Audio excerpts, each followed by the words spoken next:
So both readings this morning are from the early chapters of the book of Isaiah and relevant to the theme of peace. Isaiah wrote it during a time of tumult when Israel was divided into the northern kingdom and the southern nation of Judah. And Assyria, the neighboring nation of Assyria, had begun to build its empire by overtaking nearby nations. Judah decided early on to team up with Assyria, and the northern kingdom was conquered. But as time went on, it was clear that Judah was still very vulnerable. Isaiah was a prophet in Judah, and he, at the time he writes, assumes that this nation will be ended. He assumes the demise of Judah. And as one of its prophets, he frames the demise as punishment from God for their misdeeds. In chapter 1, Isaiah talks about the nation's rebellion against God, how the nation used to be full of justice and righteousness, but now rulers love bribes, and they chase after gifts, and they leave defenseless the widows and the fatherless. And then Isaiah talks about a time to come when the punishment will end, when God will rebuild the nation and will lift it up to higher heights than it has ever been before. It will lift it up to higher heights concretely by having it tower over all the other mountains. And it will be lifted up as a moral center, a place where people from all over will stream up that mountain to learn to walk in the paths of God. Isaiah uses this beautiful imagery where the weapons of war become tools for rebuilding. Swords into plowshares, spears into pruning hooks.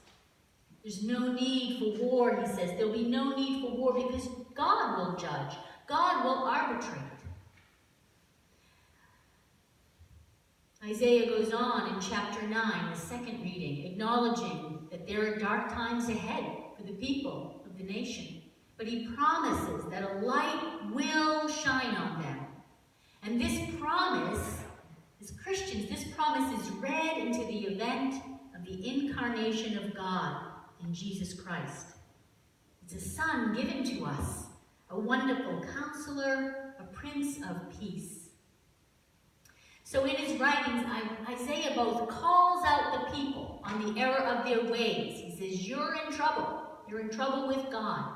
And then he offers comfort and hope by assuring them that God is still going to work at them, that they will in time be reconciled with God, and the nation will be restored as a beacon to all humankind. As I pondered about how to preach on peace, I was not at peace. So many thoughts were running through my head. There's so many layers to consider. Peace is complicated, isn't it? Whether we think about peace among nations or whether we think about peace within ourselves, it is complicated. Do we really not intervene when there are atrocities going on, when we are being attacked? We just say, no, peace is the answer. It's complicated.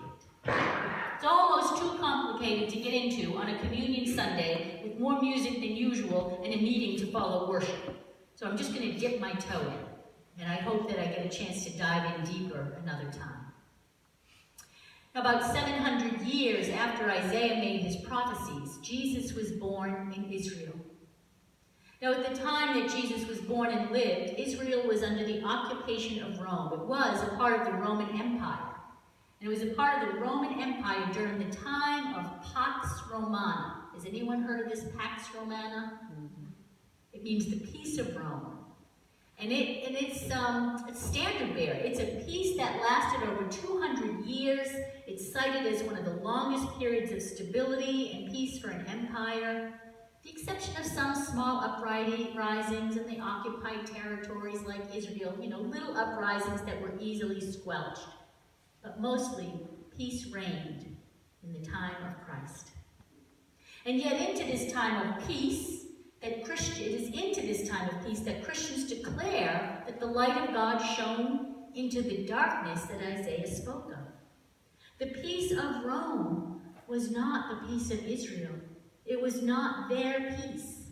It was Rome's peace. And that's what sent me down the rabbit hole in my thinking.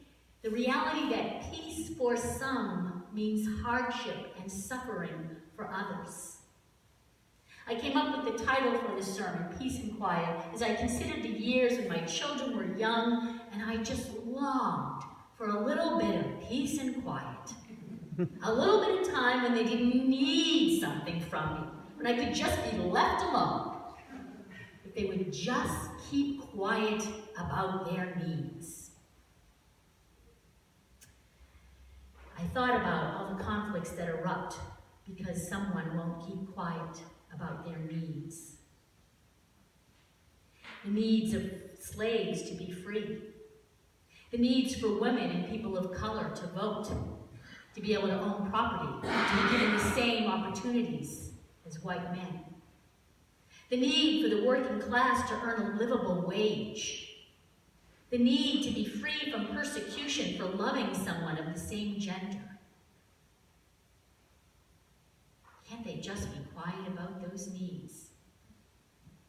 People who already have the vote, who can own property, who can access almost any opportunity, who already earn a livable wage and are not persecuted for who they love or discriminated against for what they look like. Now these people might wish for a bit of peace and quiet. They might wish that others would just be quiet about these issues. Don't drag them up. Don't keep talking about it. But friends, I tell you, that is not the kind of peace, the way of peace that Jesus teaches. Jesus' way of peace is a way that makes people more vulnerable, more open to inner turmoil and outward suffering as they travel along this path of a peace that surpasses understanding. It is not a peace that comes from tuning out the needs of others. It is not a peace that comes from hardening our hearts. It is a peace that is promised. It's promised after you take care of the children, while you work for justice, when you give up a bit of your comfort and advantage for the greater good. It is a peace that comes from a shared vulnerability. And that brings me back to the story I referenced in the call to worship about a Christmas Eve truce on the front lines of World War II in 1914 between the British and the Germans. Again, the Germans on Christmas Eve started lighting candles and singing about 7:30 p.m. And the British recognized the tune, Silent Night, and joined in. One of the Germans called out a challenge to their enemy. Come over the line and have some wine with us. How scary is that invitation? But one of the British accepted the challenge and brought not a gun for protection, but a cake to share. And more of the men on both sides came out of their trenches, and they waved cigarette boxes and towels and handkerchiefs. They left their weapons behind in the trenches, and they sang songs together. And the next day, the truce continued. And that truce gave both sides a chance to recover their fallen comrades and bury them. And someone kicked a ball out onto the field, and the other team came out, and they had this impromptu football, meaning soccer, match.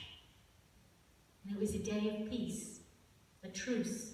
The truce ended at 3 p.m. when a German officer called his men in. Enough of that. Come on back. But imagine the vulnerability required to issue and accept a challenge, to go spend time with someone whose mission it is to capture you or kill you. That's their mission. And yet, these men did it.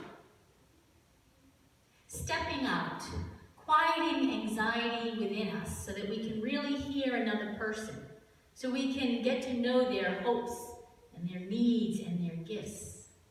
This is the work of peace. It leaves us vulnerable.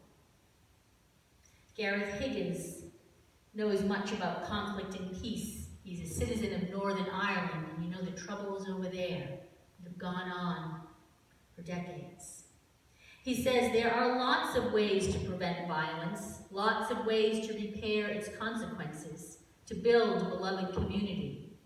In a polarized society, there may be no more effective violence prevention measure than building bridges. Building bridges. He says, get to know at least one person with different views than yours. Just get to know each other. This, he says, is the work. And I believe this is the type of peace Jesus invites us to. It is not easy, but it is effective. It is a peace that will not allow us to deny the humanity of any other person. And it is a peace that connects us even more deeply with our own humanity. It is a peace that can begin in our hearts, even when our hearts are uneasy. We can make a commitment right here and now to strive in this work, to bring peace in our hearts. Will we do it? I invite you to remain seated, but join